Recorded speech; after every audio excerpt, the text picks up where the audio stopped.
5.11 inch height, उम्र 26 साल, सांवला रंग, काली आंखें, चौड़ा सीना, सिल्की बाल, आंखों में ढेर सारा गुस्सा लिए सुनसान सड़क पर रात के 1 बजे एक लड़का अपनी गाड़ी ड्राइव रहा था। उसके हाथ में बियर की बोतल थी, आंखों में ढेर सारे आंसू और गुस्सा। वह अपनी गाड़ी बहुत स्पीड से चला रहा था।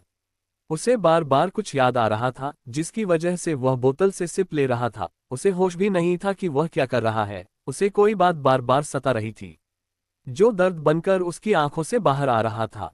उसकी काली आंखें जो गुस्से से लाल हो चुकी थी, इस बात का गवाह थी कि वो लड़का कितना दर्द में है। थोड़ी देर बाद उसने अपनी गाड़ी रोकी और स्टीयरिंग पर गुस्से से 2-3 बार हाथ मारा, फिर उतरकर गाड़ी के टायर पर टेक लगाकर बैठ गया और बहुत तेज चिल्लाया, क्यों क्यों शेफाली, क्यों किया मेरे साथ ऐसा? क्यों मेरा दिल तोड़ दिया? शेफाली, तुम तो कहती थी कि तुम मुझे बहुत प्यार करती हो, मेरे सारे गम ले लोगी। शेफाली, तुम मुझे छोड़कर चली गई, क्यों चली गई मुझे छोड़कर? क्यों मेरा प्रपोजल रिजेक्ट कर दिया? तुम्हारी बाहों में मैं अपने सारे गम भूल जाता था और तुमने ही मेरा दिल तोड़ दिया। क्यों शेफाली, क्यों शेफाली? इतना कहकर वह लड़का बहुत ज्यादा रोने लगा। फिर उसने अपनी बियर की बोतल ली और उसे एक ही घूंट में खत्म कर दी। उसके बाद उसने अपनी गाड़ी का गेट खोला और ड्राइव करके चला गया। उस लड़के ने थोड़ी देर ड्राइव की होगी कि सामने एक लड़की आ गई। उस लड़के ने अचानक से ब्रेक लगाए। उस लड़के ने गाड़ी से बिना उतरे उस लड़की को देखा। उस लड़की ने घुटनों तक एक शॉर्ट ड्रेस पहनी हुई थी, रेड कलर की ड्रेस, खुले बाल, काली आंखें, दूध सा गोरा रंग, रेड कलर के लिपस्टिक, हाथों में ब्रेसलेट। वो लड़की इंडियन लग भी नहीं रही थी। उसकी उम्र करीब 22 या 23 की साल होगी। उसे कोई भी देखता तो देखता ही रह जाता। वह लड़की इतनी सुंदर थी कि अच्छे से अच्छे संतों का भी ईमान डोल जाए। लेकिन उस लड़के ने उसे एक नज़र देखा, फिर कहा, तुम मेरी गाड़ी के सामने क्यों आए? मरना है तो कहीं और जाकर मारो। उस लड़की के हाथ में एक हॉकी स्टिक थी। उसने गाड़ी के हुड पर हॉकी स्टिक 2-3 बार मारी और गुस्से से कहा, दिमाग खराब है तुम्हारा? मुझे वर्जन मारोगे? अक्ल नहीं है? गाड़ी चलानी नहीं आती? कुत्ते कमीने, में मर जाती तो बाहर निकल, निकल बाहर। नहीं आती ना गाड़ी चलानी? अभी तोड़ती हूँ इसे। इतना कहकर उस लड़की ने हुड पर 2-3 बार हॉकी स्टिक मार दी। उस लड़के का दिमाग पहले ही खराब था, ऊपर से उस लड़की ने जो हरकत की उसकी वजह से उसे और ज्यादा गुस्सा आने लगा। उस लड़के ने गाड़ी से उतरकर गुस्से से कहा, हटो मेरी गाड़ी के सामने से, मुझे जाना है। इतना कहकर वह अपनी गाड़ी में बैठने ही वाला था कि लड़की सामने से आए और उसका कॉल पकड़कर कहने लगी, इतनी सुनसान रास्ते पर एक लड़की को अकेले छोड़कर जा रहे हो? अक्ल है कि नहीं? लड़के ने जब उस लड़की के हाथ अपने कॉलर पर देखे तो उसका गुस्सा बढ़ गया। उस लड़के ने लड़की की बाजू पकड़कर झटके से पलटकर गाड़ी पर लगा दिया। 1 सेकंड के लिए लड़की डर गई। लड़की ने अपने पैर से लड़के के लोअर पार्ट को मारना चाहा, पर लड़के ने उसके बैंगनी को एक हाथ से पकड़ लिया। लड़की ने गुस्से में कहा, छोड़ो मुझे। लड़के ने कहा, सारी जिंदगी ऐसे ही पकड़कर खड़ा रहूंगा, अगर ज्यादा स्मार्ट बनोगी तो। सारी लड़कियां एक जैसी होती हैं, पहले प्यार करती हैं, फिर धोखा देकर चली जाती हैं। इतना कहकर उस लड़की ने लड़के को झटक दिया और अपनी कार में बैठने लगा। लड़की गिरते गिरते बची। लड़की ने फिर कहा, एक अकेली लड़की मौका नहीं जिम्मेदारी होती है। इंडिया का ये स्लोगन पूरी दुनिया में फेमस है। लड़के ने कहा, अकेली कहाँ हो? इतनी लंबी जुबान तो है तुम्हारे पास और ये हॉकी स्टिक भी ले रही हो। तुम्हें कोई परेशान नहीं करेगा, अब हटो आगे से। लड़की ने थोड़ा करीब आकर कहा, अच्छा तो पी रखी है तुमने? तुम्हें पता है ड्रिंक एंड ड्राइव के केस में तुम अंदर जा सकते हो। लड़के का अब बहस करने का मूड नहीं था। उसने लड़की का हाथ पकड़ा और एक साइड कर दिया, फिर गाड़ी में जाकर बैठ गया। लड़की ने थोड़ा तेज से कहा, ओए ब्राउन मुंडे, मैं आज लंदन से आई हूं और मुझे यहाँ के रास्ते नहीं पता, तुम प्लीज मेरी हेल्प कर दो ना, मुझे लिफ्ट दे दो। लड़के ने उसे देखकर कहा, तुम्हारी जुबान से तो लगता नहीं तुमने लंदन की शक्ल भी देखी है। लड़की ने भी गुस्से में कहा, लेकिन तुम्हें देखकर लगता है कि तुम गलियों में झाड़ू मारते हो। लड़के ने कहा, जस्ट शट अप, हटो सामने से, मुझे जाना है। लड़की ने 1 सेकंड के लिए सोचा, अरे अगर यह मुझे अकेला छोड़कर चला गया तो? नहीं नहीं, कितनी देर बाद तो एक बंदा मिला है और मैं इससे लड़ने लगी। जैसे तैसे करके मना लेती हूँ ताकि यह मुझे होटल तक लिफ्ट दे दे। लड़की ने फिर कहा, ओ ब्राउन मुंडे, क्या इंडिया में ऐसा ही होता है? अकेली लड़की को देखकर छोड़कर चले जाते हैं। प्लीज ब्राउन मुंडे दे देना मुझे लेफ्ट, मुझे प्लाजा होटल जाना है। लड़के ने कहा, तुम इतना रिक्वेस्ट कर रही हो तो दे देता हूँ, चलो बैठो गाड़ी में। दोनों गाड़ी में बैठ गए। लड़का गाड़ी ड्राइव करने लगा। करीब 10 मिनट तक गाड़ी में खामोशी रहेगी। उसके बाद लड़की ने कहा, दिल टूट गया तभी ड्रिंक की है। वैसे मेरा भी टूट गया, पर जो मेरा दिल तोड़ता है मैं उसका मुंह तोड़ देती हूँ। आपने गाना सुना है, तेरे किथे किथे चलदे अफेयर जट्टावे, मेरी हुन करदा ने केयर जट्टावे, 3-4 कण उत्ते लाके तेरे में, बाकी गल्ला करूंगी मैं फेर जट्टावे, गुस्सा मारी जट्टी दा मैं तेरे गिफ्ट मोड़ दूंगी, जे मेरा दिल तोड़े या तू वे मैं तेरा मुंह तोड़ दूंगी, जे मेरा दिल तोड़े या तू वे मैं तेरा मुंह तोड़ दूंगी। ये गाना मैंने सीरियस ले लिया। वैसे मेरा भी टूट गया, पर जो मेरा दिल तोड़ता है मैं उसका मुंह तोड़ देती हूँ। आपने गाना सुना है, तेरे किथे किथे चलदे अफेयर जट्टावे, मेरी हुन करदा ने केयर जट्टावे, 3-4 कण उत्ते लाके तेरे में, बाकी गल्ला करूंगी मैं फेर जट्टावे, गुस्सा मारी जट्टी दा मैं तेरे गिफ्ट मोड़ दूंगी, जे मेरा दिल तोड़े या तू वे मैं तेरा मुंह तोड़ दूंगी, जे मेरा दिल तोड़े या तू वे मैं तेरा मुंह तोड़ दूंगी। ये गाना मैंने सीरियस ले लिया। अब आगे, उस लड़की ने कहा, यू नो मिस्टर ब्राउन मुंडा, जब दिल टूटता है तो बहुत दुख होता है, पर जब सपना टूटता है तो भी दुख होता है, और जब दोनों एक साथ टूटते हैं तो इंसान भी टूट जाता है। मेरे दिल और सपना दोनों आज ही टूट गए।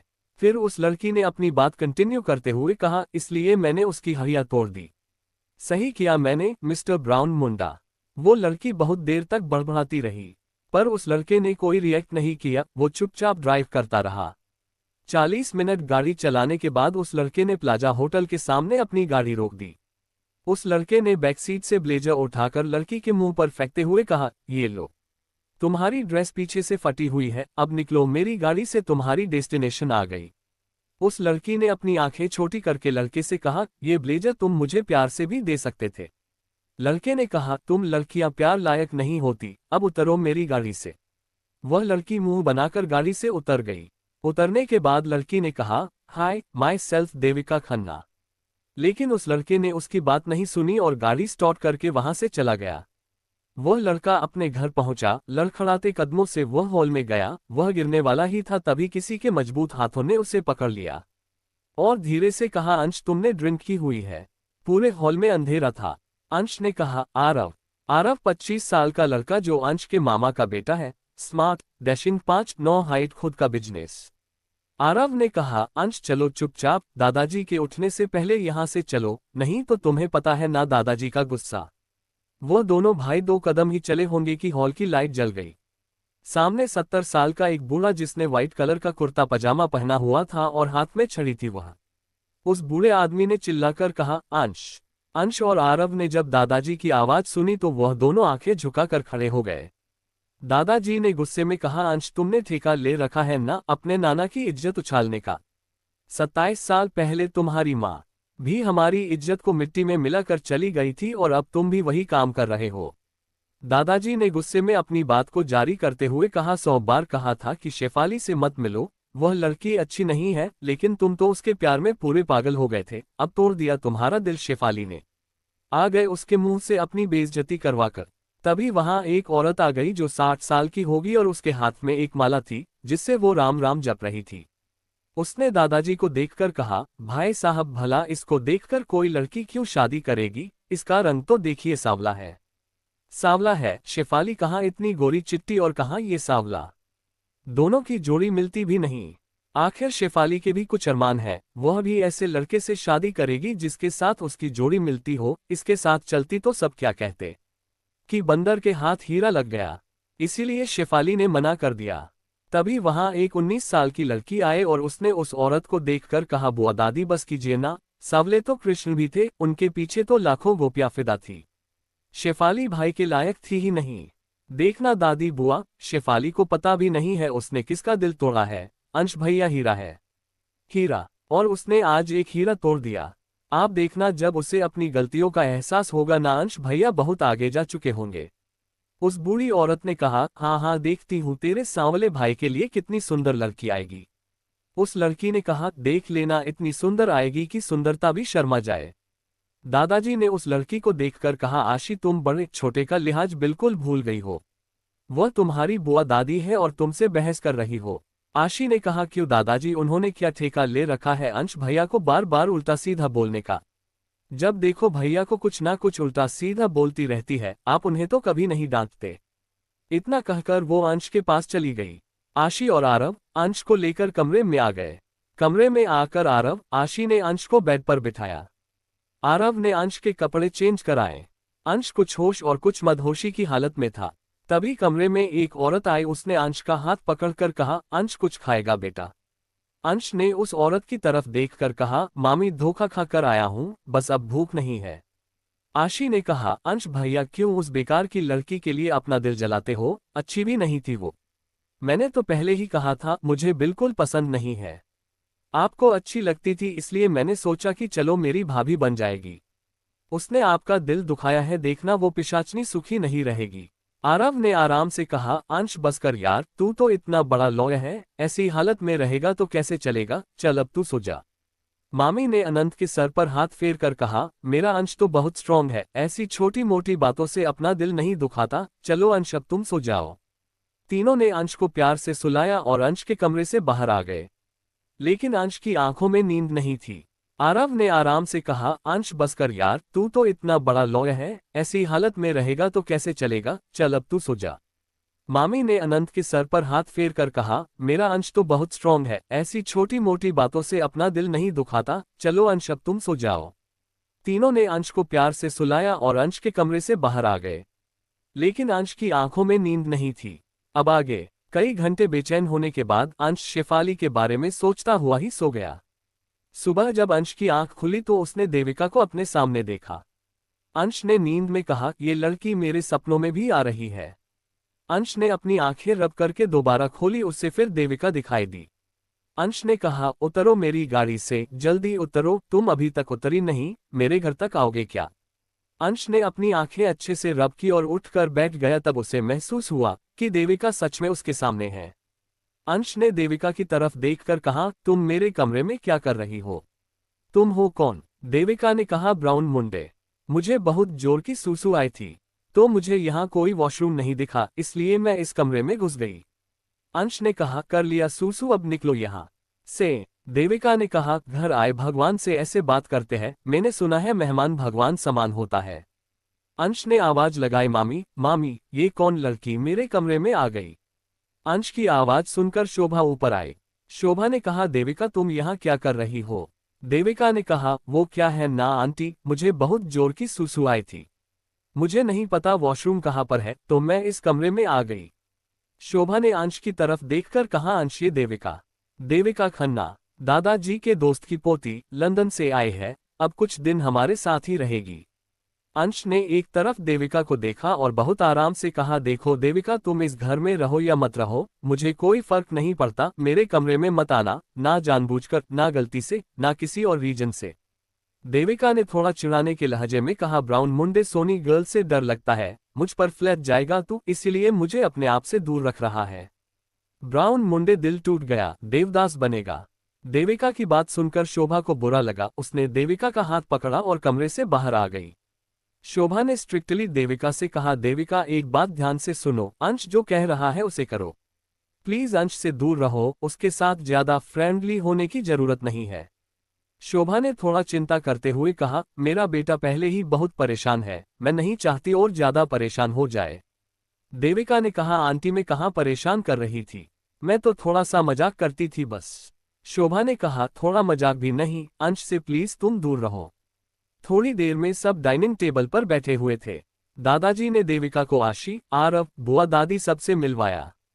पंकज ने डाइनिंग टेबल पर बैठते हुए दादाजी से कहा, पापा जी मैं कुछ दिनों के लिए उज्जैन जा रहा हूँ, ऑफिस का कुछ काम है।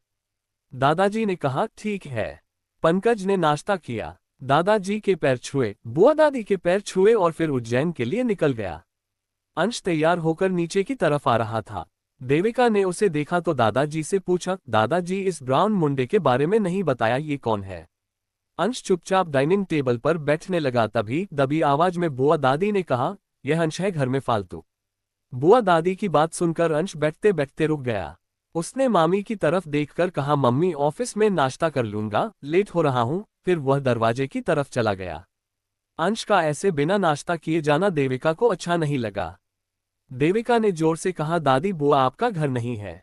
ये बात सुनकर दादी झेप गई क्योंकि दादी बुआ के बहू बेटे ने उन्हें घर से निकाल दिया था, तभी से वह अपने भाई के घर में रहती थी। ये बात देविका को उसके दादाजी ने बताई थी। देविका में एप्पल का बाइट लेते हुए कहा, क्यों आशी, सही कह रही हूं ना, घर में दो लोग फालतू है, एक ब्राउन मुंडा और एक बुआ दादी। चलो, ब्राउन मुंडा तो शहर में एक जाना माना लॉयर है, लेकिन दादी बुआ का क्या? अगर ब्राउन मुंडा घर से चला गया तो वह तो कहीं भी रह लेगा, लेकिन बुआ दादी घर से चली गई तो इन्हें कौन रखेगा? दादाजी ने डांटते हुए कहा, बस बहुत हुआ, चुपचाप नाश्ता करो। देविका की बात से आशी इंप्रेस हो गई। उसने देविका को हाई फाई देते हुए कहा, पहले मैं अकेली थी जो भैया के लिए लड़ती थी, अब आप भी आ गए हो, अब आप तो हमारी खूब पटेगी। देविका की यह बात अंश ने सुन ली थी, लेकिन वो फिर भी बिना किसी मोशन के वहां से चला गया। अब आरव भी नाश्ता करके ऑफिस के लिए निकल गया। तभी शोभा ने आरव को आवाज दी, आरव तुम अपना मोबाइल भूल गए। देविका ने मोबाइल लिया और कहा, लाइए मैं देकर आती हूँ। देविका आरव के पीछे पीछे चली गई। देविका ने आरव को मोबाइल देते हुए कहा, आरव इतनी सोनी गर्ल को देखकर तेरे दिल में घंटी नहीं बजी? आरव ने एक स्माइल करते हुए कहा, नो डाउट तुम बहुत खूबसूरत हो, लेकिन इस दिल की घंटी पहले ही किसी और के लिए बज चुकी है, तुम्हें देखकर नहीं बजेगी। इतना बोलकर आरव अपनी गाड़ी में बैठकर चला गया। देविका ने पैर पटकती हुए कहा, हाय सच्ची, वह ब्राउन मुंडा अपने कमरे में नहीं आने देता, यह आरव इसकी पहले से ही गर्लफ्रेंड है। आधे से ज्यादा लंदन मेरी खूबसूरती के पीछे पागल था, और यहाँ देखो, ये इंडिया के लड़के कुछ ज्यादा ही एटीट्यूड दिखाते हैं। देविका ने अपना माथा पीटते हुए कहा, मैं तो वर्जन मरूंगी। आरव ने एक स्माइल करते हुए कहा, नो डाउट तुम बहुत खूबसूरत हो, लेकिन इस दिल की घंटी पहले ही किसी और के लिए बज चुकी है, तुम्हें देखकर नहीं बजेगी। इतना बोलकर आरव अपनी गाड़ी में बैठकर चला गया। देविका ने पैर पटकती हुए कहा, हाय सच्ची, वह ब्राउन मुंडा अपने कमरे में नहीं आने देता, यह आरव इसकी पहले से ही गर्लफ्रेंड है। आधे से ज्यादा लंदन मेरी खूबसूरती के पीछे पागल था, और यहाँ देखो, ये इंडिया के लड़के कुछ ज्यादा ही एटीट्यूड दिखाते हैं। देविका ने अपना माथा पीटते हुए कहा, मैं तो वर्जन मरूंगी। अब आगे, रात को जब अंश घर आया तो सब डाइनिंग टेबल पर थे, सब डिनर कर रहे थे। शोभा ने अंश को देखकर कहा, अंश आ जा बेटा, तुम भी फ्रेश हो जाओ और डिनर कर लो। अनंत ने कहा, मामी मुझे भूख नहीं है। इतना कहकर ऊपर चला गया। देविका ने शोभा की तरफ देखकर कहा, आंटी हमेशा ऐसे ही रहता है, शांत शांत सा, बोलता नहीं है। बुआ दादी ने ताने मारते हुए कहा, हर कोई तुम्हारे जितना बड़बड़ नहीं करता, कुछ लोग शांत भी रहते हैं। देविका ने भी जवाब देते हुए कहा, लेकिन मैंने आपको तो नहीं देखा कभी शांत होते हुए। शोभा ने देविका को चुप रहने का इशारा किया। देविका चुपचाप अपना डिनर करने लगी। थोड़ी देर बाद जब सबने डिनर कर लिया तो देविका शोभा के पास आए। देविका ने कहा, आंटी लाइए थोड़ा खाना प्लेट में सर्व कर दीजिए, मैं अंश को देकर आती हूँ, वह भी खा लेगा। मामी ने देविका को हैरानी से देखकर कहा, अभी तुम्हें 2 दिन भी नहीं आए हुए और तुम्हें नहीं लगता तुम ज्यादा ही फिक्र कर रही हो अंश की? देविका ने कहा, आंटी आप नहीं चाहती कि अंश खाना खा ले? शोभा ने देविका से कहा, देविका तुम्हें कुछ दिन की मेहमान हो तो मेहमान बनकर रहो, अंश के आसपास मत भटको। वैसे भी अगर अंश ने कह दिया कि वह खाना नहीं खाएगा तो वह खाना नहीं खाएगा, फिर चाहे कोई कुछ भी कर ले वह नहीं खाएगा। देविका ने कहा, तो फिर लगी शर्त, मैं अंश को खाना खिला दूंगी। शोभा ने देविका का हाथ पकड़ते हुए कहा, तुम समझ नहीं रही हो, अगर अंश को तुमसे लगाव हो गया और तुम उसे छोड़कर चली गई तो फिर से टूट जाएगा, इसीलिए वो तुमसे से दूर रहता है। देविका ने भी शोभा के हाथों को सहलाते हुए कहा, मामी मैं आपसे प्रॉमिस करती हूँ, अगर अंश को मुझसे लगाव हुआ तो मैंने उसे कभी छोड़कर नहीं जाऊंगी। मामी ने हैरानी भरी नजरों से देविका को देखा। देविका ने कहा, धीरे धीरे सब जान जाओगी, मैं यहाँ अंश के लिए ही तो आई हूँ। देविका ने मामी के कानों में कुछ कहा और मामी खुश हो गई। मामी ने कहा, सच में देविका तुम अंश के लिए यहाँ आए? देविका ने कहा, आपको क्या लगता है मैं 10 साल बाद क्यों आऊंगी? अंश को ढूंढने के चक्कर में एक कांड भी कराए, आपको कुछ नहीं पता। शोभा ने देविका का हाथ पकड़ते हुए कहा, देविका तुम सच में नहीं जाओगी ना अंश को छोड़कर? देविका ने कहा, नहीं जाऊंगी आंटी, नहीं जाऊंगी, सब कुछ छोड़ छाड़ के तो उसी के लिए आए हूं। लेकिन वह तो बात ही नहीं करता, प्यार तो क्या खाक करेगा मुझसे। देविका ने आगे कहा, आप पहले जल्दी से मुझे खाना दीजिए, मैं अंश के लिए खाना लेकर जाती हूँ, बाकी बातें आपसे बाद में करूंगी। शोभा ने एक प्लेट में खाना सर्व कर दिया। देविका ने वह खाने की प्लेट पकड़ी और अंश के कमरे के बाहर आ गई। देविका पहले थोड़ा नर्वस हुई और फिर उसने गेट नॉक किया। अंश की आवाज आई, मामी सच में भूख नहीं है। देविका ने कहा, अंश मैं हूं देविका। अंश ने कहा, तो जैसे आए हो वैसे ही चली जाओ। देविका ने कहा, अंश तुम मुझसे इतना डरते क्यों हो? अंश ने कहा, किस गधे ने कहा कि मैं तुमसे डरता हूं? यही गधी जो बाहर खड़ी है। मुझे पक्का पता है तुम मुझसे डरते हो, इसीलिए तुम मेरे आसपास नहीं आते। देविका ने एटीट्यूड के साथ कहा। अंश ने गेट खोलते हुए कहा, दिमाग खराब है तुम्हारा, लंदन छोड़कर आए हो दिमाग। देविका ने कहा, मैं तुम्हें चैलेंज करती हूं, अगर तुम मेरे साथ दिन के 2 घंटे भी बिता लो तो तुम्हें उससे प्यार हो जाएगा। लेकिन नहीं, तुम्हें तो देवदास बनना है, शाहरुख खान वाली एक्टिंग करनी है। अंश ने चिल्लाते हुए कहा, तुम क्या चाहती हो? देविका ने कहा, तुम ये खाना खा लो, फिर मैं तुम्हें डिस्टर्ब नहीं करूंगी। अंश को लगा अगर वह खाना खा लेगा तो देविका चली जाएगी। उसने प्लेट ले ली और गेट बंद कर दिया। देविका ने चिल्लाते हुए कहा, तुमने डस्टबिन में फेंक दिया तो मैं कैसे मानूं, मेरे सामने खाओ। अंश ने गेट खोलकर गुस्से से कहा, तुम मेरे पीछे क्यों पड़ी हुई हो? देविका ने एक प्यारी सी स्माइल के साथ कहा, तो तुम्हें खुश होना चाहिए, आधा लंदन मेरे पीछे पागल है और मैं तुम्हारे पीछे पागल हूं। इतनी सोनी लड़की तुम्हारे गेट के पास खड़ी होकर तुम्हें मनाने की कोशिश कर रही है और तुम हो कि एटीट्यूड पर एटीट्यूड दिखाए जा रहे हो, हटो सामने से। इतना कहकर देविका अंश का हाथ हटाकर कमरे में आ गई। अंदर आकर देविका ने पूरा कमरा देखा। पूरा कमरा का डिसेंट तरीके से लगा हुआ था। देविका ने आंखें बंद की और दोनों हाथ फैलाकर मन में कहा, तो यह है मेरा और अंश का कमरा। देविका अंश के कमरे को फील करती उससे पहले ही अंश ने उसकी बाजू पकड़ी और कहा, निकलो यहां से, चलो जाओ, अब बहुत हो गया तुम्हारा ड्रामा, निकलो। देविका ने अपना हाथ झटकते हुए कहा, देखो मैंने तुम्हारा कमरा नहीं देखा है, पिछली बार आई थी तब तुमने एकदम से भगा दिया था, मुझे देखने दो। अंश ने कहा, मेरा कमरा कोई ताजमहल नहीं है जिसे घूम घूम कर देखोगी। बाहर से खड़ी होकर भी पूरा कमरा दिखता है, निकलो यहां से। देविका को गुस्सा आया, उसने अंश के कॉलर को पकड़ा और पंजे के बल उठकर उसे किस करने लगी। देविका अंश के कमरे को फील करती उससे पहले ही अंश ने उसकी बाजू पकड़ी और कहा, निकलो यहां से, चलो जाओ, अब बहुत हो गया तुम्हारा ड्रामा, निकलो। देविका ने अपना हाथ झटकते हुए कहा, देखो मैंने तुम्हारा कमरा नहीं देखा है, पिछली बार आई थी तब तुमने एकदम से भगा दिया था, मुझे देखने दो। अंश ने कहा, मेरा कमरा कोई ताजमहल नहीं है जिसे घूम घूम कर देखोगी। बाहर से खड़ी होकर भी पूरा कमरा दिखता है, निकलो यहां से। देविका को गुस्सा आया, उसने अंश के कॉलर को पकड़ा और पंजे के बल उठकर उसे किस करने लगी। अब आगे देविका अंश को ठीक से किस कर पाती उससे पहले ही अंश ने देविका की बाजू पकड़कर झटक दिया। देविका का बैलेंस बिगड़ गया और उसका सर बेड के कोने में जा लगा। देविका के सर से हल्का हल्का खून आने लगा। देविका ने अपना सर पकड़कर कहा, अंश तुम पागल हो, तुम्हें अक्ल नहीं है। कुत्ते कमीनी, एक किस ही तो कर रही थी, कौन सा तुम्हारी इज्जत लूट ली।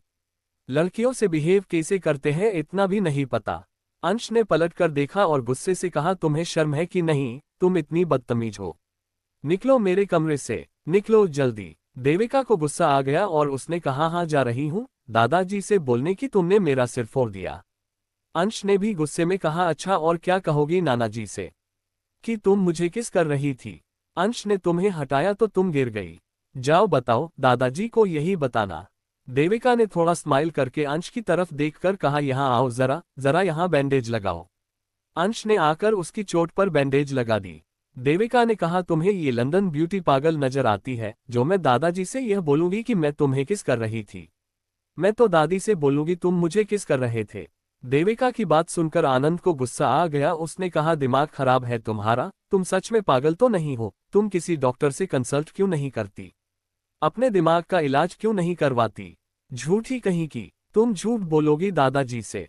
देविका ने मुस्कुराते हुए कहा, हाँ बिल्कुल दादाजी से यही कहूंगी कि तुम मुझे किस कर रहे थे। मैंने जब मना किया तो तुमने मुझे धक्का दे दिया और मेरे सर पर चोट लग गई। गुड नाइट, मैं जा रही हूँ दादाजी को बताने। अंश ने देविका का हाथ पकड़कर कमरे में खींचा और गेट बंद कर दिया। अंश ने कहा, चाहती क्या हो तुम? देविका ने अंश के दोनों कलर पकड़कर कहा, किस? जो मैं कर रही थी अब तुम करोगे? अंश ने अपनी नजरें झुकाकर हकलाते हुए कहा, मैं कुछ नहीं करने वाला, जाओ यहां से।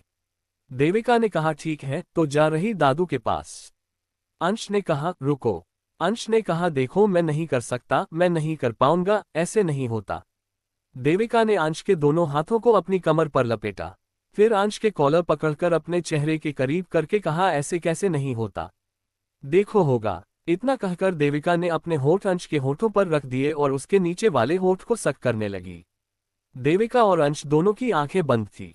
देविका अंश को फील कर रही थी और अंश के कान लाल हो चुके थे। करीब 5 मिनट किस के बाद अंश ने देविका को खुद से दूर किया। अंश ने नजरें नीचे करके कहा, हो गया, अब जा यहां से। देविका ने कहा, मैंने तुम्हें किस करना सिखाया है, अब तुम करोगे, और वैसे भी तुम किस फील नहीं कर रहे थे जब तक तुम मुझे फील वाली डीप किस नहीं करोगे। मैं नहीं जाने वाली। अंश बहुत शाय फील कर रहा था क्योंकि उसने कभी शेफाली को किस नहीं किया था और वह जिस सिचुएशन से निकला था उसने कभी नहीं सोचा था कि वो ऐसे देविका को किस करेगा। अंश ने देविका को रिक्वेस्ट करते हुए कहा, देखो देविका, मैं कल कर दूंगा, प्लीज मुझे अभी काम करना है, प्लीज तुम जाओ। देविका को भी लगा कि अब उसे अंश को ज्यादा परेशान नहीं करना चाहिए। उसने कहा, ठीक है तो खाना खा लो, चली जाऊंगी। अंश ने जल्दी से प्लेट उठाए और खाना मुंह में जल्दी जल्दी ठूसने लगा। देविका ने कहा, आराम से, मेरा दिमाग घूम गया ना तो मैं अपनी किस अभी ले लूंगी। आराम से खाओ, ठीक से खाओ। अंश ने ठीक से खाना खाया। अंश ने प्लेट देविका को पकड़ाते हुए कहा, प्लीज अब जाओ और प्लीज मेरे कमरे में मत आना। देविका प्लेट लेकर जाने लगी, लेकिन जाते जाते वह वापस आए और उसने अंश को कहा, ओए ब्राउन मुंडे, कल तुम मुझे किस करोगे भूलना मत, वरना मैं दादाजी को बोल दूंगी। अंश ने हाँ में गर्दन हिला दी और देविका चली गई। आरव का ऑफिस। आरव अपने केबिन में काम कर रहा था, लेकिन उसके सामने विंडो थी जिसके बाहर एक लड़की बैठी थी जिसने सफेद रंग के कपड़े पहने हुए थे और अपना सर दुपट्टे से ढका हुआ था। आरव काम करता और एक नजर उसे देखता, फिर काम करता, फिर एक नजर उसे से देखता।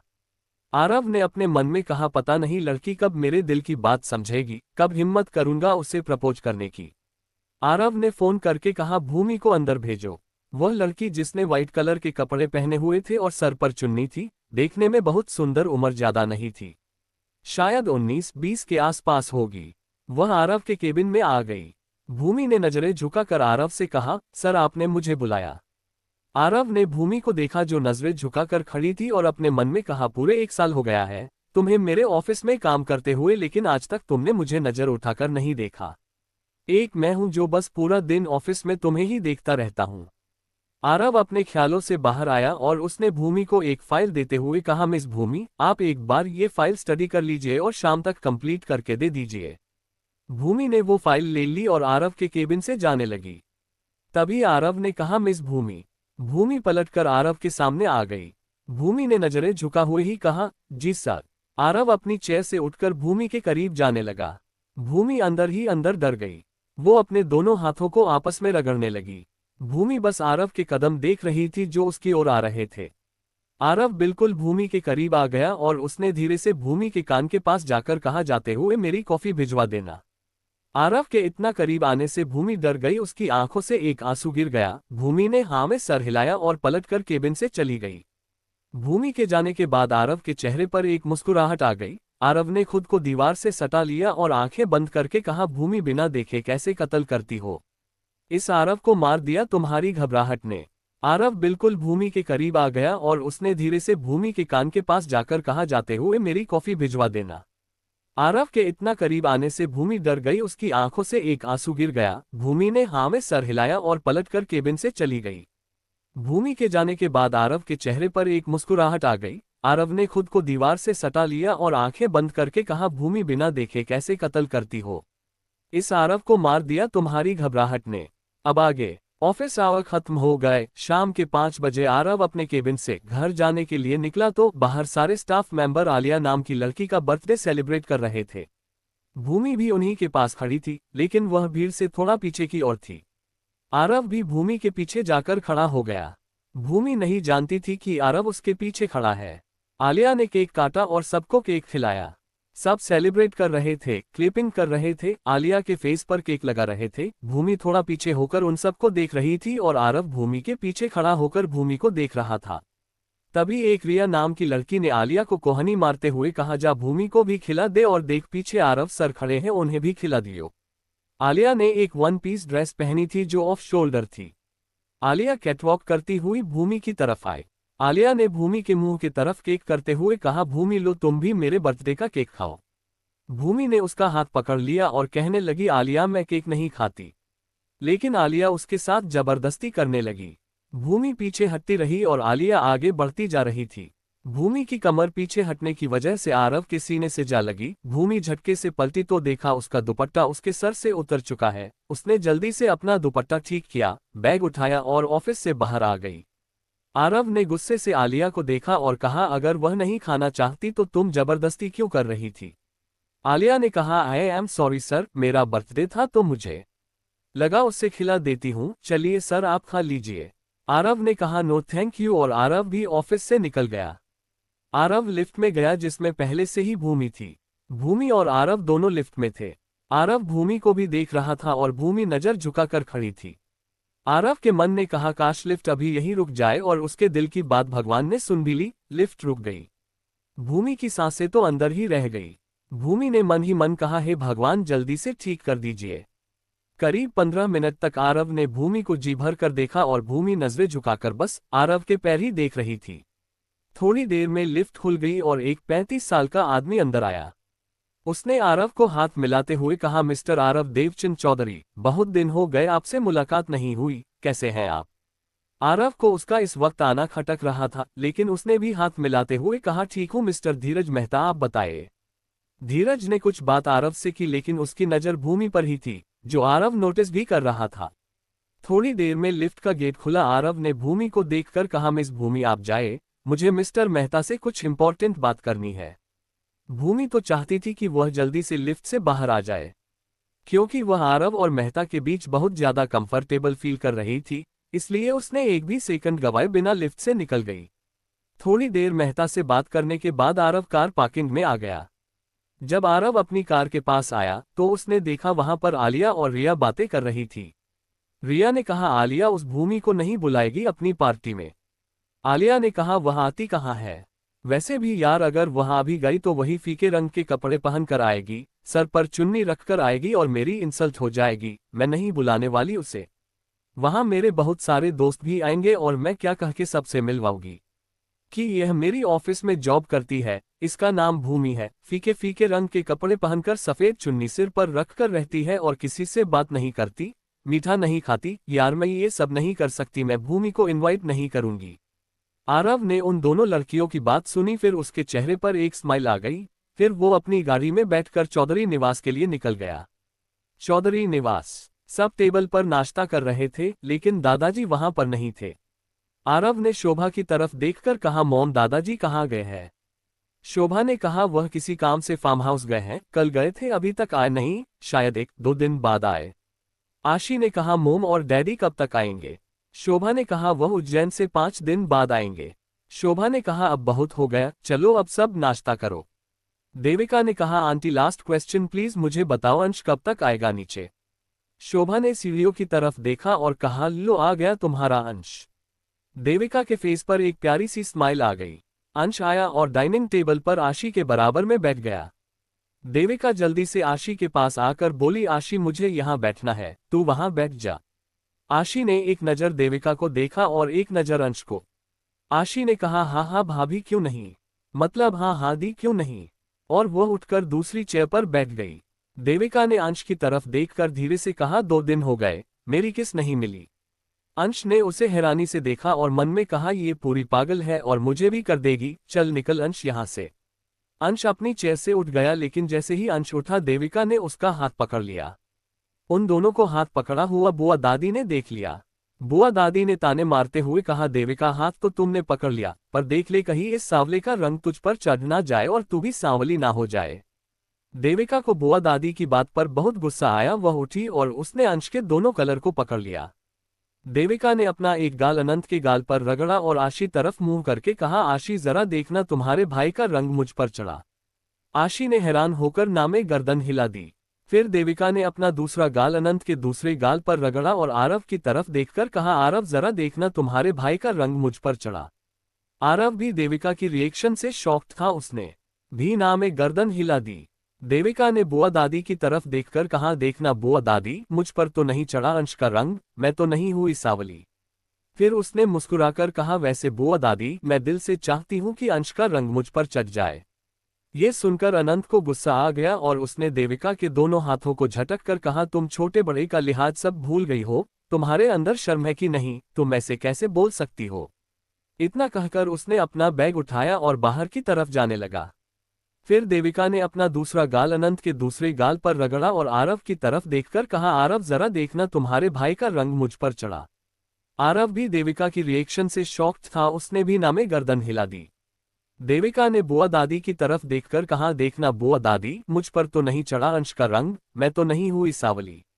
फिर उसने मुस्कुराकर कहा, वैसे बुआ दादी, मैं दिल से चाहती हूं कि अंश का रंग मुझ पर चढ़ जाए।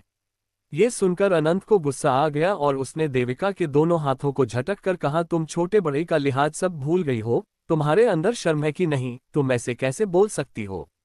इतना कहकर उसने अपना बैग उठाया और बाहर की तरफ जाने लगा।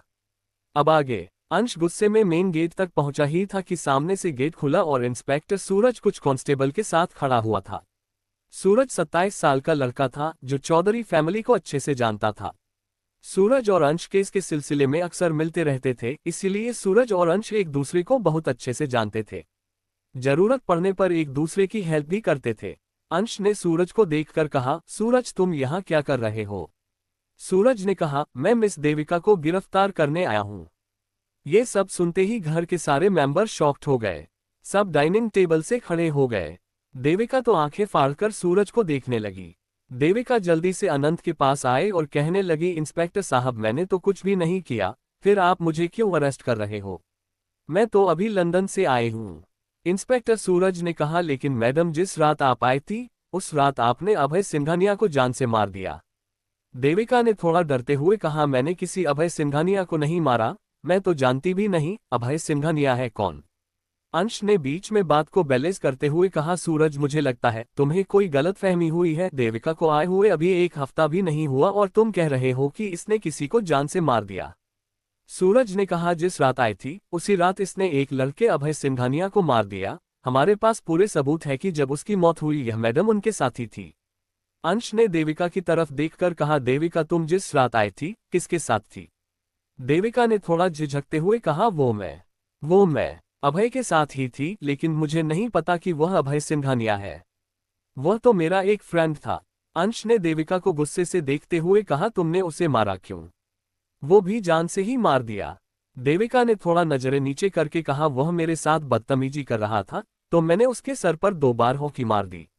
मुझे क्या पता कि 2 ही स्टिक में वह मर जाएगा।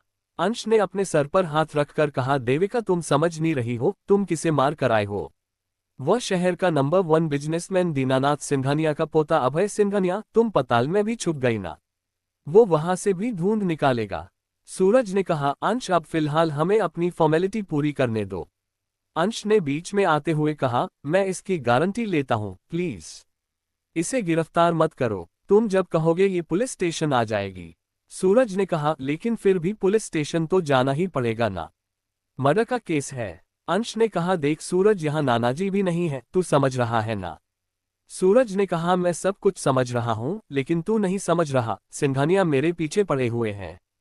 अगर यह पुलिस स्टेशन में रही तो सेफ रहेगी, वरना तू जानता है सिंघानिया कितने खतरनाक है। वह इसे मार देंगे और हमें पता भी नहीं चलेगा। अंश सूरज की बात समझ रहा था। उसने कहा, देविका तुम जाओ सूरज के साथ, मैं तुम्हारी बेल के पेपर लेकर आता हूँ। लेकिन देविका डर गई थी। उसने अंश की बाजू को कसकर पकड़ लिया।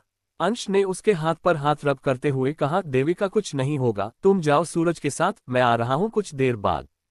सूरज ने अंश की तरफ देखकर कहा, तुम्हें लगता है कि देविका को बेल मिलेगी? सिंघानिया इसकी बेल होने देंगे। अंश ने कहा, समझ रहा हूं सिंघानिया कैसे हैं, लेकिन कोशिश तो करनी पड़ेगी ना। देविका हमारी मेहमान है सूरज, मैं कोई ना कोई तरीका निकाल लूंगा। तुम बस देविका का ध्यान रखना, और मुझे नहीं लगता कि इसने अभय सिंघानिया को मारा होगा। सूरज ने हाँ में गर्दन हिलाकर देविका को लेकर वहां से चला गया।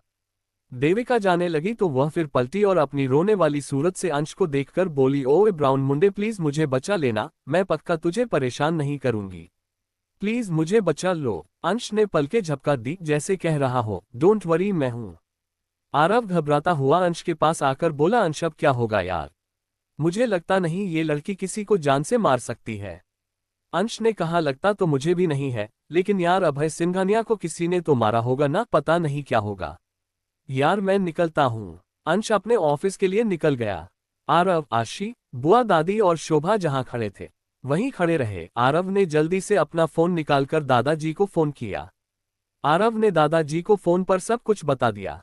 अंश अपने ऑफिस चला गया। अंश ऑफिस गया तो बहुत टेंशन में और गुस्से में था। उसे समझ नहीं आ रहा था कि वह देविका की बेल कैसे कराए, क्योंकि देविका पर मर्डर का केस था जिसमें बेल होना बहुत मुश्किल था।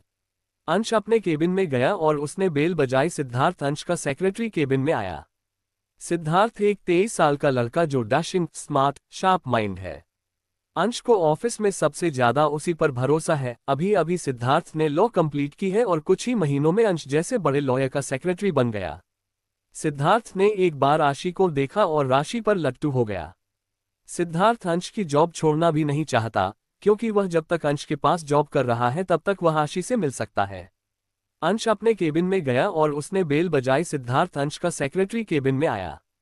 सिद्धार्थ एक 23 साल का लड़का जो डैशिंग, स्मार्ट, शार्प माइंड है। अंश को ऑफिस में सबसे ज्यादा उसी पर भरोसा है। अभी अभी सिद्धार्थ ने लॉ कंप्लीट की है और कुछ ही महीनों में अंश जैसे बड़े लॉयर का सेक्रेटरी बन गया। सिद्धार्थ ने एक बार आशी को देखा और राशि पर लट्टू हो गया। सिद्धार्थ अंश की जॉब छोड़ना भी नहीं चाहता, क्योंकि वह जब तक अंश के पास जॉब कर रहा है तब तक वह आशी से मिल सकता है। अब आगे। अंश ने सिद्धार्थ की तरफ देखकर कहा, सिद्धार्थ, मुझे अभय सिंघानिया की सारी इंफॉर्मेशन चाहिए। जितनी जल्दी हो सके कलेक्ट करके दो। सिद्धार्थ ने कहा, अब क्या कर दिया अभय सिंघानिया ने? अंश ने कहा, अभय सिंघानिया की मौत हो गई है। उसे किसी ने जान से मार दिया। सिद्धार्थ ने कहा, जिसने भी मारा है किया तो पुण्य का काम है। अंश ने कहा, मेरे नाना की फ्रेंड की पोती है, लंदन से इंडिया आई थी और जिस दिन आई उसी रात अभय सिंघानिया का मर्डर हो गया। इल्जाम देविका पर आया है। मैं देविका की साइड से केस लड़ रहा हूं। अब मुझे अभय सिंघानिया की ज्यादा से ज्यादा इंफॉर्मेशन चाहिए। मुझे देविका की बेल भी करानी है। सिद्धार्थ ने शॉक्ड होकर कहा, सर, आपको लगता है सिंघानिया देविका की बेल होने देंगे?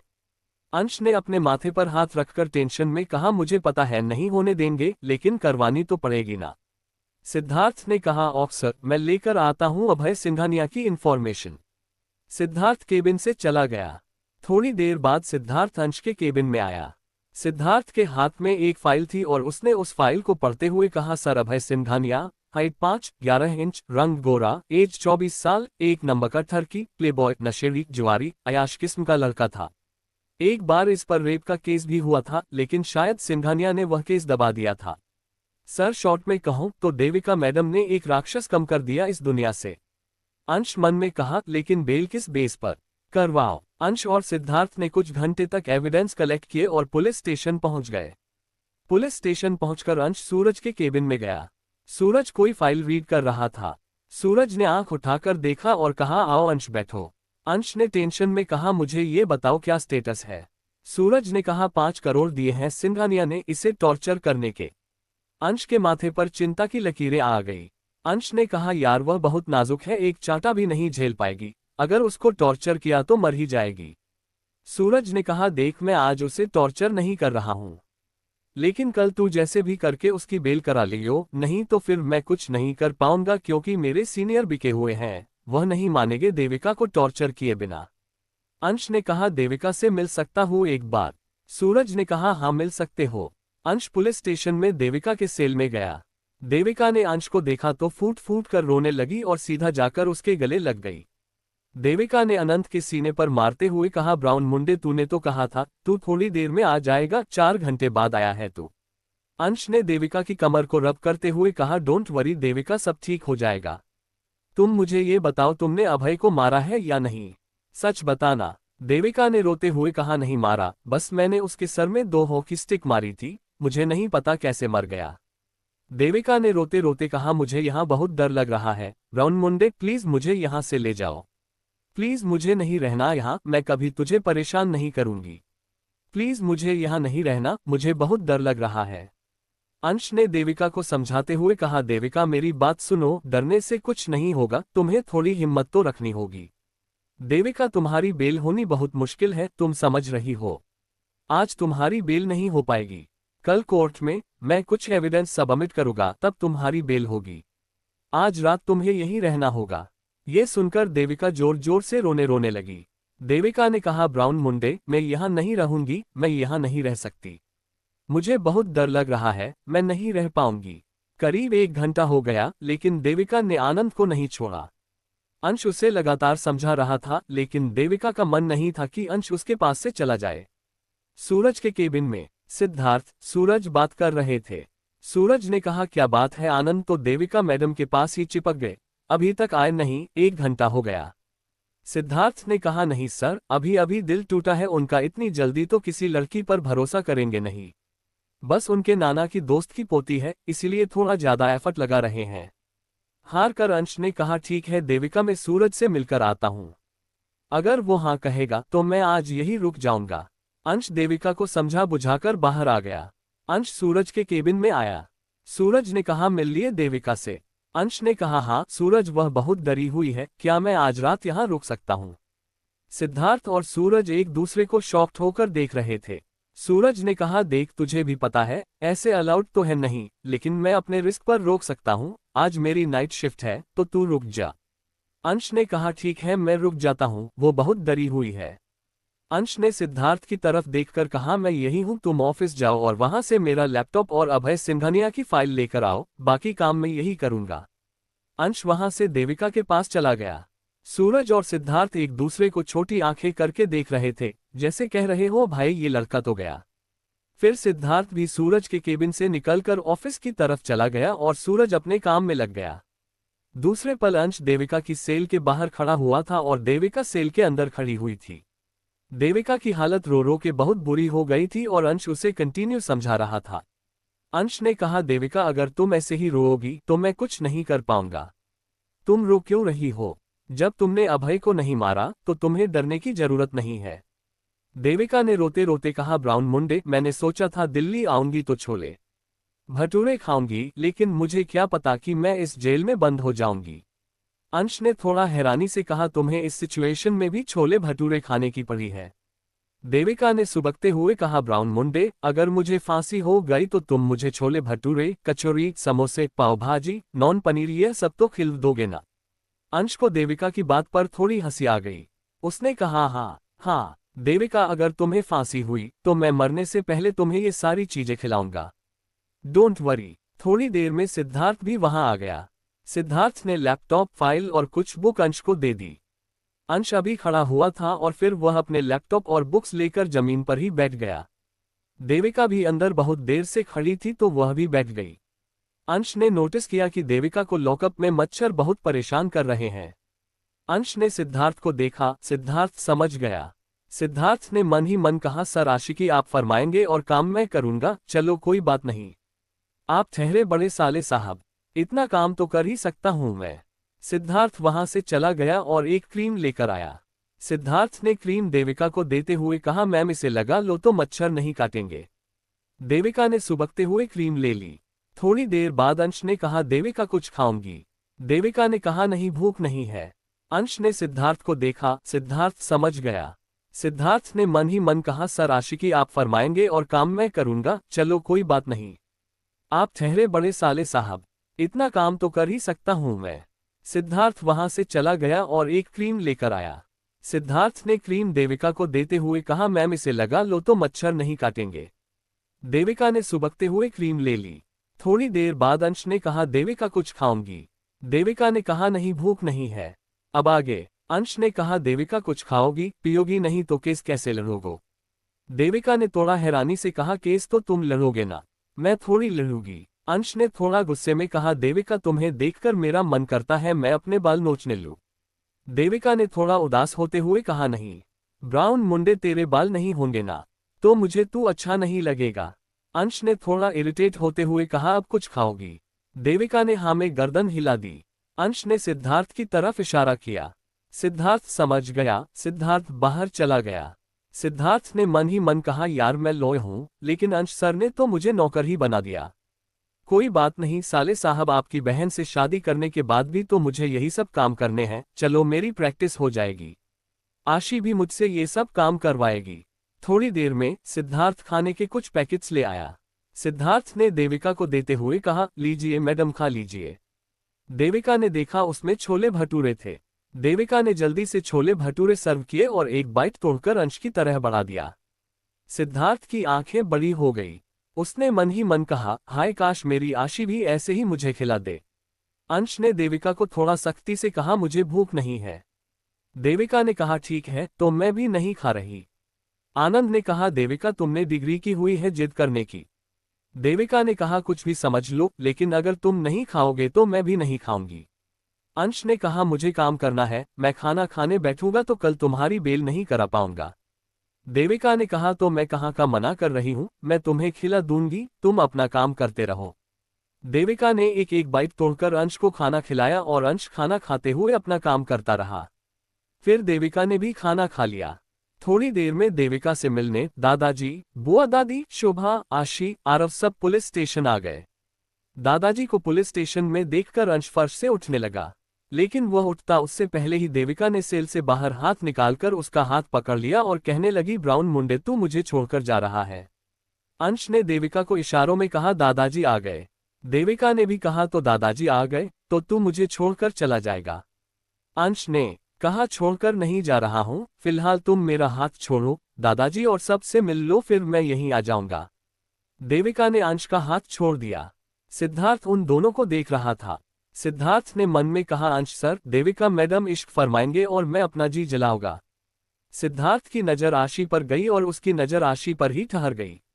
सिद्धार्थ राशि के पास आकर कहने लगा, हाय आशी, कैसी हो? तुम्हारी स्टडी कैसी चल रही है? आशी कुछ जवाब देती उससे पहले ही आरव ने कहा, इसकी पढ़ाई ठीक चल रही है, क्यों तुम्हें ट्यूशन देना है इसे? सिद्धार्थ ने एक फेक स्माइल आरव को दी और कहा, आरव सर। हेलो सर, कैसे हैं आप? आरव सिद्धार्थ को खा जाने वाली नजरों से देख रहा था। सिद्धार्थ समझ गया और चुपचाप वहां से चला गया। सिद्धार्थ मन ही मन बोला, यार यह छोटे साले साहब थोड़े ज्यादा खतरनाक लगते हैं, पर चलो कोई बात नहीं, आशी के लिए कोई भी खतरा झेल सकता हूं। घर के सारे सदस्य देविका से मिल रहे थे। शोभा ने कहा, देविका तुम बिल्कुल परेशान मत हो, अंश है ना, तुम्हें कुछ नहीं होगा। दादाजी ने कहा, देविका मैंने तुम्हारे पापा को फोन कर दिया है, वह बहुत जल्द इंडिया आएंगे, तब तक तुम हिम्मत से काम लेना। थोड़ी देर में सब बाहर आ गए, लेकिन बुआ दादी अब भी देविका के पास ही थी। दादी बुआ ने देविका को ताने मारते हुए कहा, देविका इस रूप को थोड़ा बचा कर रख, देख तेरे रूप ने तुझे कहाँ फंसा दिया। देविका ने थोड़ा तेज आवाज में बोला ताकि अंश भी सुन ले, बुआ दादी यह जो रूप है ना, अंश ही इससे बचाएगा। देविका की बात सुनकर अंश के चेहरे पर ना चाहते हुए भी एक स्माइल आ गई। कहीं ना कहीं अंश को देविका की शरारतें अच्छी लगती थी। दादी ने गुस्से में देविका की तरफ नामे गर्दन हिलाए और फिर वहां से चली गई। दादाजी जब बाहर आए तो उसने अंश की तरफ देखा। अंश ने दादाजी को देखकर अपना सिर नीचे कर लिया। दादाजी ने थोड़ा सख्ती से कहा, अंश ये लड़की हमारी मेहमान है, पर मैं नहीं चाहता कि हमारे मेहमान पर कोई आंच आए और उम्मीद करता हूं कि तुम इस बार मुझे निराश नहीं करोगे। अंश ने हाँ में गर्दन हिला दी। दादाजी पूरे परिवार को लेकर वहां से चले गए। सबके जाने के बाद अंश फिर से सेल के बाहर फर्श पर बैठकर काम करने लगा और देविका भी वहीं बैठकर अंश को देखने लगी। सिद्धार्थ ने मन ही मन कहा, ये दोनों रात भर एक दूसरे को देखेंगे, मैं इन्हें देखकर आशी को याद करूंगा। अंश और देविका रात भर नहीं सोए। अंश अपना काम करता रहा। देविका अंश को देखती रही और सिद्धार्थ चेयर पर बैठा बैठा सो गया। आरव का ऑफिस। भूमि आज जब ऑफिस में आई तो उसकी आंखें फटी की फटी रह गई। भूमि ने ऑफिस के स्टाफ मेंबर को देखा तो सबने व्हाइट कलर के कपड़े पहने हुए थे। जितने भी मेल थे उन्होंने व्हाइट कुर्ता पजामा और जितनी भी फीमेल थी सबने व्हाइट कलर के सूट और सर पर चुन्नी रखी हुई थी। ये सब देखकर भूमि के चेहरे पर एक मुस्कुराहट आ गई जो आरव ने नोटिस कर ली। आरव ने मन ही मन कहा, भूमि अगर मुझे पता होता कि ऐसा करने से तुम मुस्कुराओगी तो ये ड्रेस कोड तो मैं कब का लगा देता। भूमि ने पास ही बैठी एक लड़की से कहा, आज सब व्हाइट क्यों पहन कर आए हैं? उस लड़की ने कहा, आरव सर ने 1 महीने के लिए सबका ड्रेस कोड चेंज कर दिया, अब 1 महीने तक सब यही कपड़े पहनकर आएंगे और जिसे प्रॉब्लम है वह रिजाइन कर सकता है। भूमि के चेहरे पर फिर एक स्माइल आ गई और आरव ने फिर से उसे नोटिस कर लिया। भूमि ने जब आलिया को देखा तो भूमि की हंसी कंट्रोल नहीं हो रही थी, लेकिन फिर भी उसने खुद की हंसी कंट्रोल की और बस वो मुस्कुराने लगी। लेकिन आलिया को भूमि का ऐसा मुस्कुराना खटक रहा था। आलिया ने मन में कहा, भूमि तुम्हें मुझे देखकर जितना हंसना है हंस लो, बट याद रखना यू हैव टू पे फॉर दिस। आरव अपने केबिन में बैठा हुआ भूमि को देख रहा था। आज आरव ने 1 साल में पहली बार भूमि की मुस्कुराहट देखी थी। आरव को तो पता भी नहीं था कि भूमि हंसती है तो कैसी लगती है। आरव अब यही चाहता था कि भूमि ऐसे ही हंसती रहे और वो भूमि को देखता रहे। भूमि इस बात से अनजान थी कि आरव रोज अपने केबिन में बैठकर उसे देखता है। आज भूमि खुश थी क्योंकि आज सब ने व्हाइट कपड़े पहने थे। भूमि ने पिछले 1 साल में अपने कपड़ों के रंग को लेकर बहुत ताने सुने थे, पर अब किसी में हिम्मत नहीं थी कि वह भूमि पर कमेंट पास कर दे। आरव ने इनडायरेक्टली सबका मुंह बंद कर दिया था। थोड़ी देर में आरव ने भूमि को अपने केबिन में बुलाया। भूमि अपने डेस्क से उठी और आरव के केबिन में चली गई, लेकिन जैसे ही उसने एक नजर आरव को देखा उसकी हंसी छूट गई। भूमि आरव के सामने हंसना नहीं चाहती थी, इसलिए वह जल्दी से केबिन के गेट की तरफ पलट गई और आंखें नीचे करके मुस्कुराने लगी। भूमि मुस्कुरा रही थी, यह बता आरव जानता था। भूमि के मुस्कुराने से आरव भी मुस्कुरा रहा था। आरव ने चेयर पर बैठे बैठे कहा, मिस भूमि, आप मुझे देखकर भी मुस्कुरा सकती हैं। थोड़ी देर में आरव ने भूमि को अपने केबिन में बुलाया। भूमि अपने डेस्क से उठी और आरव के केबिन में चली गई, लेकिन जैसे ही उसने एक नजर आरव को देखा उसकी हंसी छूट गई। भूमि आरव के सामने हंसना नहीं चाहती थी, इसलिए वह जल्दी से केबिन के गेट की तरफ पलट गई और आंखें नीचे करके मुस्कुराने लगी। भूमि मुस्कुरा रही थी, यह बता आरव जानता था। भूमि के मुस्कुराने से आरव भी मुस्कुरा रहा था। आरव ने चेयर पर बैठे बैठे कहा, मिस भूमि, आप मुझे देखकर भी मुस्कुरा सकती हैं। अब आगे। भूमि को आरव को देखकर बहुत हंसी आ रही थी, पर भूमि आरव के सामने हंसना नहीं चाहती थी, इसलिए वो पलट गई। भूमि ने हंसते हुए कहा, सर मैं अभी 5 मिनट में आती हूँ। फिर वो केबिन से चली गई। भूमि अपने डेस्क पर आई और जोर जोर से हंसने लगी। पूरा स्टाफ भूमि की हंसी को देख रहा था, लेकिन आज भूमि को किसी की परवाह नहीं थी। वह आज पहली बार ऑफिस में इतना खुलकर हंस रही थी और भूमि को हंसते हुए देख आरव को भी हंसी आ रही थी। तभी स्टाफ के एक मेंबर ने कहा, भूमि आप ठीक है? क्या हुआ है आपको? भूमि ने हंसते हुए कहा, वो मिस्टर आरव ने आज व्हाइट कलर का कुर्ता पजामा पहना है। स्टाफ के उसी मेंबर ने कहा, तो क्या हुआ मिस भूमि, आज से आने वाले 30 दिन तक सब व्हाइट कलर का ही पहनेंगे। सर ने ये रूल खुद पर भी अप्लाई किया है। भूमि ने खुद को कंट्रोल करते हुए कहा, हाँ आप ठीक कह रहे हैं। फिर भूमि अपने डेस्क पर बैठ गई और पानी पीने लगी। भूमि अपने आप को आज बहुत रिलैक्स करने की कोशिश कर रही थी, लेकिन कर नहीं पा रही थी। भूमि को थोड़ी थोड़ी देर में हंसी आ रही थी। आरव भूमि को हंसते हुए देख रहा था। आरव ने अपनी आंखें बंद करके कहा, भूमि बस करो, आज ही जान ले लोगी अपने आरव की। Police station. सुबह हो गई थी। अंश काम कर रहा था और देविका अंश को दीवार से टेक लगाकर देख रही थी। थोड़ी देर में अंश ने देविका से कहा, देविका अब हम कोर्ट जाएंगे। देविका ऑपोजिट लोअर तुमसे बहुत सारे क्वेश्चन करेगा, प्लीज तुम घबराना मत, जो सच हो वही कहना। देविका ने हाँ में गर्दन हिला दी। थोड़ी देर में सब कोर्ट रूम के बाहर थे। अंश के साथ दादाजी, आशी और शोभा थे। दूसरी तरफ दीनानाथ सिंघानिया का बड़ा बेटा गौरव सिंघानिया, गौरव की पत्नी रिधिमा, गौरव का छोटा बेटा आकाश। दीनानाथ सिंघानिया का छोटा बेटा वैभव सिंघानिया और उसकी पत्नी नीता सिंघानिया और उनकी बेटी प्रियांशी, बेटा जीत सिंघानिया आए हुए थे। सिंघानिया का पूरा परिवार अंश को खा जाने वाली नजरों से देख रहा था। दीनानाथ सिंघानिया ने अंश को वार्निंग देते हुए कहा, तुमने गलत लड़की का केस लिया है अंश, तुम इसके लिए पछताओगे। उस लड़की को तो मैं छोड़ूंगा नहीं, अगर वह यहां से बच भी गई तो भी मैं उस लड़की को जान से मरवा दूंगा। अंश की पर्सनैलिटी काफी शांत थी, उसने बहुत आराम से कहा, देखे मिस्टर दीनानाथ सिंघानिया, अगर उस लड़की ने कुछ जुर्म किया है तो उसे सजा जरूर मिलेगी, लेकिन अगर उसने कुछ नहीं किया तो वह यहां से बाइज्जत बरी होकर जाएगी। रही बात उसे जान से मारने की, तो जब तक मैं जिंदा हूं आप देविका का कुछ नहीं बिगाड़ सकते। तभी कुछ लेडीज कांस्टेबल देविका को कोर्ट रूम की तरफ ले जाने लगी। रिधिमा ने देविका को देखकर गुस्से में कहा, तुम हो ना वह लड़की जिसने मेरे बेटे को मार दिया, तुम्हें तो मैं नरक के दर्शन करवाऊंगी, तुम तो तड़प तड़प कर मरोगी, तुम्हें तो मैं ऐसे नहीं जाने दूंगी, मेरे अभय को शांति नहीं मिलेगी जब तक तुम मर नहीं जाती। उन सब की बात सुनकर देविका डर गई और उसने नम आंखों से अंश को देखा। विस्मयादिबोधक चिन्ह। अंश ने पलकें झपकाई जैसे कह रहा हो, डोंट वरी मैं हूं। अगले कुछ मिनटों में सब कोर्ट रूम में थे, सब ने अपनी अपनी जगह ले ली। अंश के सामने जो अपोजिट लॉयर था उसका नाम ब्रिजेश मित्तल था।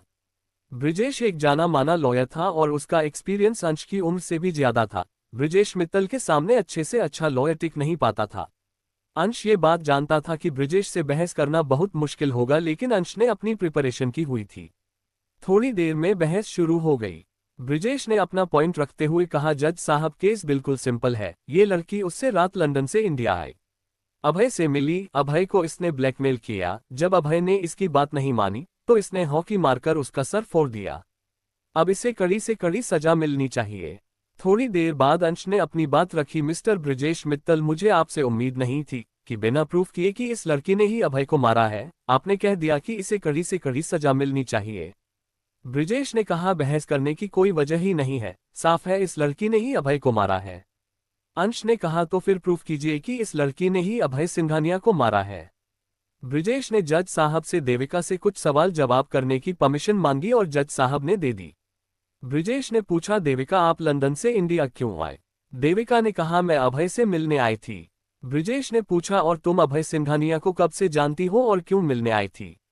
देविका ने कहा, मैं अभय सिंघानिया को 5 साल से सोशल मीडिया के थ्रू जानती हूं और उसके बुलाने पर ही इंडिया आई थी। ब्रिजेश ने कहा, उसने तुम्हें इंडिया बुलाया और तुम इंडिया आ गई? देविका ने कहा, हाँ, क्योंकि उसने मुझे झूठ बोलकर बुलाया था। ब्रिजेश ने कहा, देविका झूठ उसने तुमसे नहीं बोला, तुम यहाँ सब के बोल रही हो। तुमने अभय को 5 साल तक मैसेजेस करके परेशान कर दिया। तुम अभय सिंघानिया के थ्रू ब्यूटी कॉन्टेस्ट में जाना चाहती थी। जब अभय ने तुम्हें मना किया तो तुमने गुस्से में आकर उसके सर में हॉकी मार दी और वह ऑन द स्पॉट मर गया। देविका को गुस्सा आ गया। उसने गुस्से में कहा, यू बुढ़े आदमी, तुम्हें शर्म नहीं आती? मैं तुम्हारी बेटी की उम्र की हूं और तुम मुझे झूठा बोल रहे हो। यू नो मेरे डैड आ गए ना, तुम्हारा कुचुम्बर बना देंगे। देविका की बात पर कोर्ट रूम में सबको हंसी आ गई। अंश के फेस पर भी एक स्माइल आ गई। सबको हंसता देख जज साहब ने कहा, ऑर्डर ऑर्डर। फिर देविका की तरफ देखकर कहा, बिहेव योर सेल्फ। ब्रिजेश ने देविका से फिर पूछा, देविका सच सच बताओ कि तुमने अभय सिंघानिया को क्यों मारा?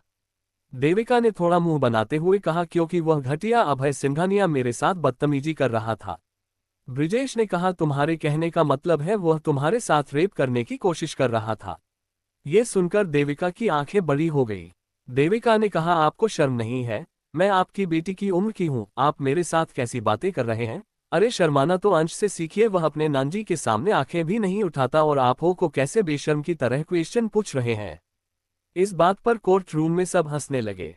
सिद्धार्थ ने अंश के कान में कहा, सर यह कुछ ज्यादा ही इनोसेंट है और यह ब्रिजेश मित्तल इसके इनोसेंट होने का फायदा उठाएगा। ब्रिजेश ने कहा, तुम्हारे कहने का मतलब है वह तुम्हारे साथ रेप करने की कोशिश कर रहा था? यह सुनकर देविका की आंखें बड़ी हो गई। देविका ने कहा, आपको शर्म नहीं है? मैं आपकी बेटी की उम्र की हूं, आप मेरे साथ कैसी बातें कर रहे हैं?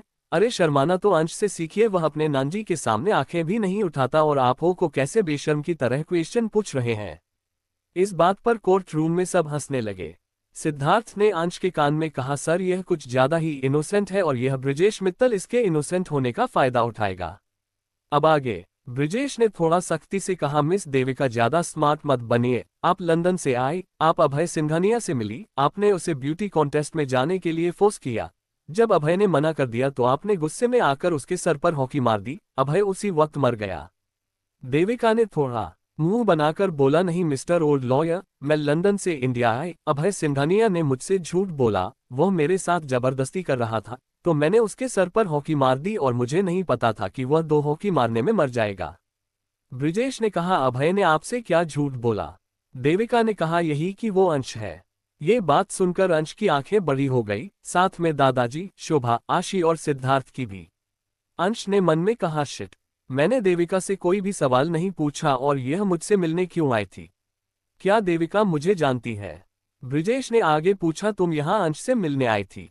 देविका ने कहा, हाँ मैं यहाँ अंश से मिलने आई थी। मुझे अभय सिंघानिया ने 5 साल तक झूठ बोला कि वह अंश है और मुझे लगा वह अंश है, इसलिए मैं बिना सोचे समझे उसके साथ होटल में चली गई।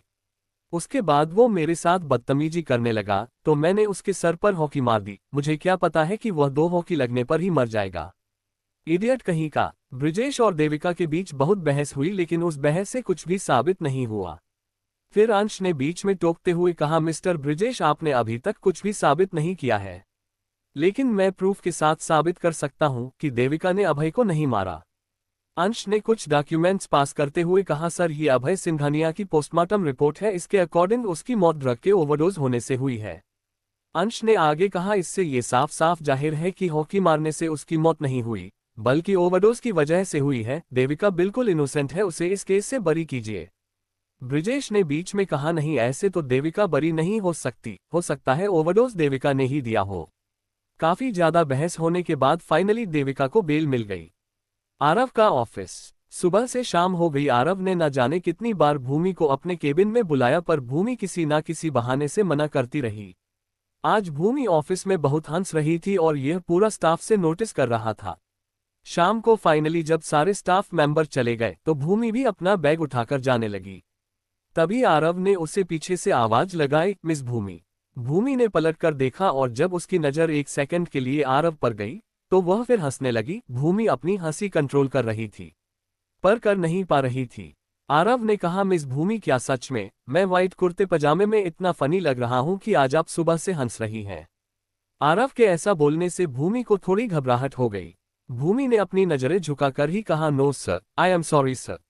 आरव ने कहा, इट्स ऑफ। भूमि हंस लीजिए, आप हंसती हुई अच्छी लगती हैं। भूमि ने अपना बैग उठाया, अपना दुपट्टा सही किया और जाने लगी। जैसे ही वह थोड़ा चली उसे महसूस हुआ कि इसका दुपट्टा किसी ने पीछे से पकड़ लिया। भूमि को बहुत गुस्सा आया। उसने मन में कहा, मिस्टर आरव बहुत बदतमीज है। इतना कहकर उसने पीछे पलट कर देखा तो आरव ने अपने दोनों हाथ हवा में खड़े किए हुए थे। आरव ने भूमि को इशारों में कहा, तुम्हारा दुपट्टा मैंने नहीं पकड़ा बल्कि डेस्क के कोने में फंस गया है। भूमि ने अपना दुपट्टा डेस्क से सुलझाया और शर्मिंदा होकर वहां से चली गई। आरव के फेस पर एक स्माइल आ गई। कोर्ट रूम के बाहर अंश ने शोभा की तरफ देखकर कहा, मामी आप सब घर जाए, मैं कुछ फॉर्मेलिटी पूरी करके देविका को घर ले आऊंगा। 1 घंटे बाद अंश अपनी गाड़ी ड्राइव कर रहा था और देविका उसके बराबर में बैठी थी। देविका बहुत उदास थी और अंश उसकी उदासी समझ भी रहा था। अंश को देविका से बहुत सारे सवाल पूछने थे लेकिन उसने अभी कुछ भी पूछना सही नहीं समझा। थोड़ी देर में अंश देविका को घर ले आया। अंश ने गाड़ी पार्क की और देविका की तरफ देखा। देविका की आंखें नम थी। अंश ने देविका से कहा, देविका घर आ गया। देविका ने बिना अंश की तरफ देखे गाड़ी का गेट खोला और घर के अंदर चली गई। अगले ही पल सब डाइनिंग टेबल पर डिनर कर रहे थे लेकिन देविका अपनी चम्मच बाउल में चला रही थी।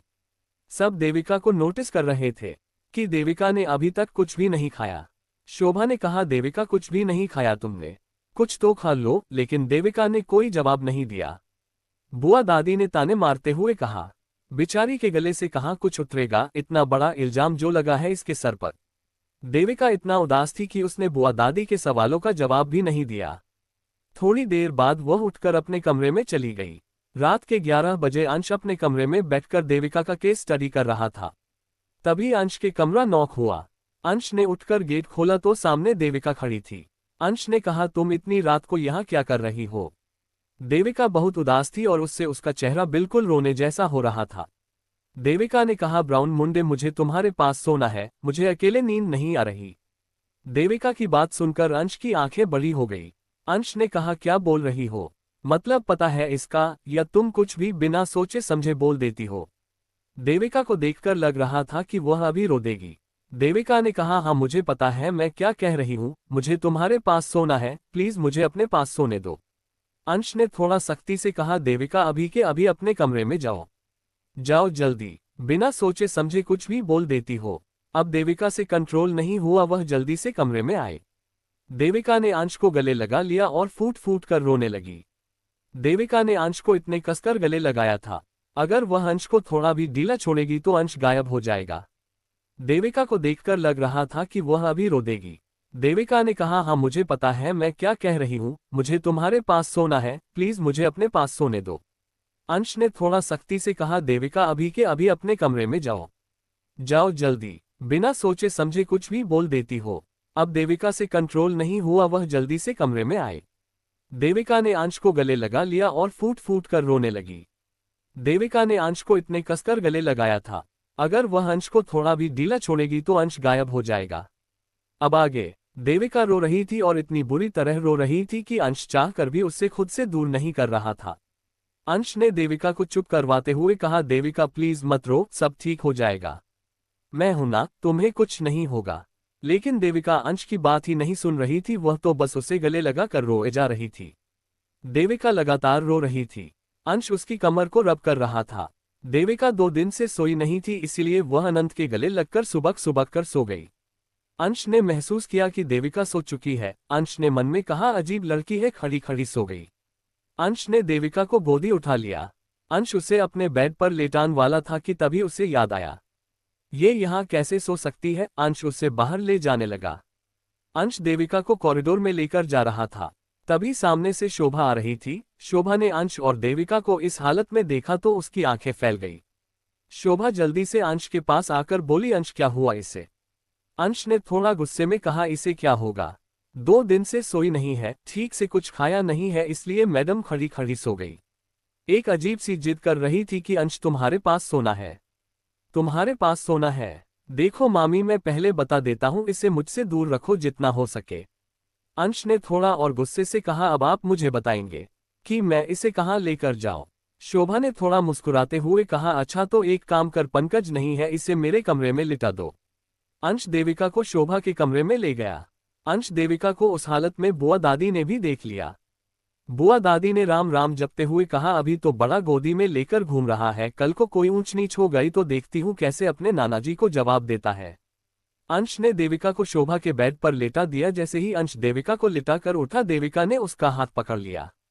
देविका नींद में बड़बड़ा रही थी, अंश प्लीज मत जाओ, अंश प्लीज मत जाओ। मामी अंश के पीछे खड़ी हुई मुस्कुरा रही थी और अंश मामी के सामने में शाय फील कर रहा था। अंश ने मामी को देखकर कहा, मामी पकड़ो इस पागल लड़की को, इसने मेरा दिमाग पूरा खराब करके रखा हुआ है। फिर अंश अपने कमरे में चला गया। मामी देविका के पास आकर लेट गई और फिर वह भी थोड़ी देर देविका और अंश के बारे में सोचकर सो गई। सुबह जब अंश की आंखें खुली तो उसने अपने सामने देविका को देखा। अंश झटके से आंखें खोलकर बेड से उठ गया। अंश ने देविका को देखकर कहा, तुम यहाँ क्या कर रही हो? देविका अपने हाथ बांधे हुए अंश को गुस्से से देख रही थी। देविका गुस्से में बोली, मैंने तुम्हें कहा था मुझे तुम्हारे पास सोना है और तुम मुझे आंटी के पास छोड़ आए। तुम्हें मैनर्स है कि नहीं? देविका की बात सुनकर अंश की आंखें बड़ी हो गई। अंश ने कहा, तुम मैनर्स की बात कर रही हो? देविका ने कहा, तुम मुझे क्यों छोड़कर आए आंटी के कमरे में, जब मैंने तुम्हें बोला था कि मैं यहाँ सोऊंगी तुम्हारे पास? अंश को भी अब गुस्सा आ गया। उसने कहा, और किस हक से तुम यहाँ सोऊंगी? शर्म नहीं है? तुम क्या बोल रही हो? ये लंदन नहीं है, इंडिया है। इंडिया में बिना रिश्ते के कोई लड़की किसी लड़के के कमरे में नहीं रहती। देविका ने कहा, अच्छा इसीलिए मैं तुम्हारे कमरे में नहीं रह सकती? ठीक है तो तुम मुझसे शादी कर लो।